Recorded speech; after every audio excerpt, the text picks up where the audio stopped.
I've had Pokestops accepted, I've had Pokestops denied. There was one Pokestop that was denied the first time and then got accepted. So let's have a look about what we can do to get your Pokestops accepted into Pokemon Go.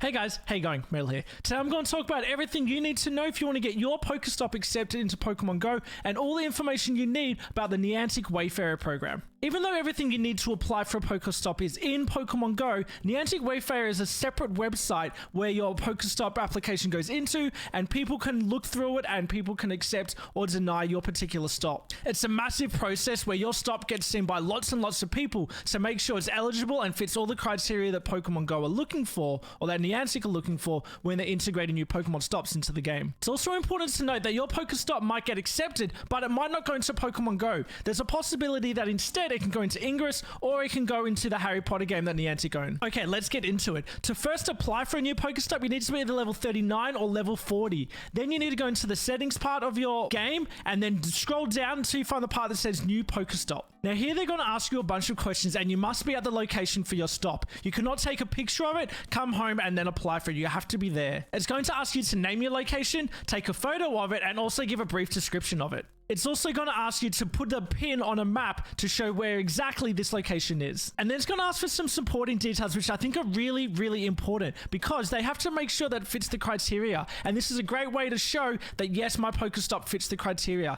You have to make sure that it is safe. It's going to ask for some extra photos of not the Pokestop, but surrounding the Pokestop and extra information about it. And that's it. The actual application process is really quick and simple. It only takes a couple of minutes. But before you go out there and start looking for anything that could become a Pokestop, let's have a bit of a talk about the requirements that you need to make sure that you can get accepted. Let's take a look at the Niantic Wayfarer website. Here are the acceptance criteria, and we can see there's not all that much to look for when we're looking for what is acceptable. These pictures are really going to help us as well. First of all, it must meet one of 3 eligibility criteria, must be great for exploration, great for exercise, or to be social with others. We can see some great examples of things that are permanently physical, tangible, identifiable as a good Pokestop. It has to be something that is always there. Here we can also see it says that it must be safe and publicly accessible by pedestrians. You don't want to choose anything that is not safe for people to access. Remember, a lot of kids play this game. It has to be something that's easy to access. Lastly, it must contain accurate information in the title, description, and photo. When you take a photo of something, that has to actually be what you're applying for, and you have to give it a proper title and description. You cannot lie about this, otherwise it'll get denied. Over here, we can also see the rejection criteria, and this is quite long compared to the acceptance criteria. What you have to do is make sure that fits all these standards, but these are good examples of what not to do. Things like regular road signs are not going to get accepted, and something that is boring or not all that interesting are not going to be accepted either. You also need to make sure that the location that you've got is safe, as I mentioned before, not between 2 roads. This is a seasonal one, so because this is a Christmas tree, that's not going to be there all year round, or something like a boat is not going to be there all year round as well. That's going to move, so they're not going to be accepted. It has to be something that whenever you go to that location, you're going to be able to find that thing there. The next thing I want to talk about are the photos.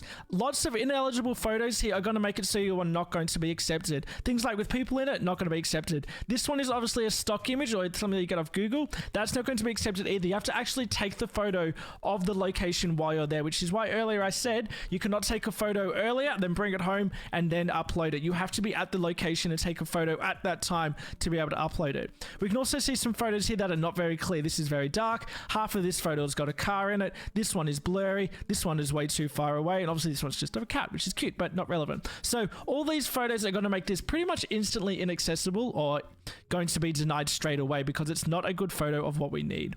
We can also see down here there's actually lots of other rules that you have to follow as well, which I think are pretty self-explanatory and make lots of sense. I want to show you 2 applications now that I did. This very first one was not accepted, but after it was denied, I tried again and I changed the description a little bit. I changed the photo a little bit. This is the exact same place, but this one was accepted. So let's break that down a little bit. The one that was denied, it was actually quite a gloomy day, and you can see there's a massive puddle in front of it, which doesn't look good for starters. But the reason this was denied is because it looks like it was on private or residential property, and you cannot have a Pokestop on a private place. So my mistake was that I zoomed in too close to the goalpost. You can't actually see the rest of the location, and the houses are quite prominent, so it looks like it's part of a residential estate. but this one was accepted. The quality of this photo is not nearly as high, but that's not the point. Now that I've zoomed out a lot more, I've actually walked further away from the goalpost. You can see it's actually part of a larger oval or soccer pitch. You can also see that the photo shows hardly any houses, or if there are houses, they're way back in the background. So you can see this is a public park. It's not a private residential owned place. You can also see the extra photos I was given, which is not part of the Pokestop, but adds extra details just so you can see the surrounding areas. The surrounding area of this one you can see is the puddle, which the ones obviously got denied, is that there's lots of houses and there's a road right there, which is not what you want. But the supplementary picture on the one that was accepted, you can see I'm showing the rest of the oval. The goalpost is actually to the left-hand side there, so it's showing the rest of the oval. The houses are far away and there's nothing you can see like a road that's going to deny me. It's not all of an exciting picture, which is why that's the supplementary one, but the main point is that it shows that there's no dangerous roads nearby and that it's definitely not a residential area. Those houses are really, really far away. This is a public park. At the end of the day, sometimes it's hard to tell which Pokestops are going to be accepted and which ones are going to be denied. I've seen ones that are really random and really weird. I'm sure you have too while playing Pokemon Go as well. I've also submitted one or two before that I thought were slam dunks. Definitely going to be added to the game, and they just weren't. They were denied. One of them, they said that was a restaurant, and that's why I was denied. And it obviously wasn't, so sometimes it's hard to tell where it's going to go. There's no harm in trying, though. If you think something should be a Pokestop, make sure you submit it because it's making it a better game for everybody around. And if there's one that's near your house or one where you're going to be all the time, it's going to make your playing experience much more exciting and a lot easier for you to play the game too. Just make sure you're not spamming the system or putting anything in that's fraudulent or just going to clog up the systems. We want this to be proper, legit Pokestop applications. I hope this helps you out, guys. If it does, don't forget to subscribe to the channel if you're new, and you can also check out my Twitch channel, twitch.tv/Metal34. There's lots of Pokemon Go content. I also recommend that you are patient. Once you put your application in, it's taken months for some of these to be denied or accepted, so you got to wait a little while, but at the end, it'll be worth it.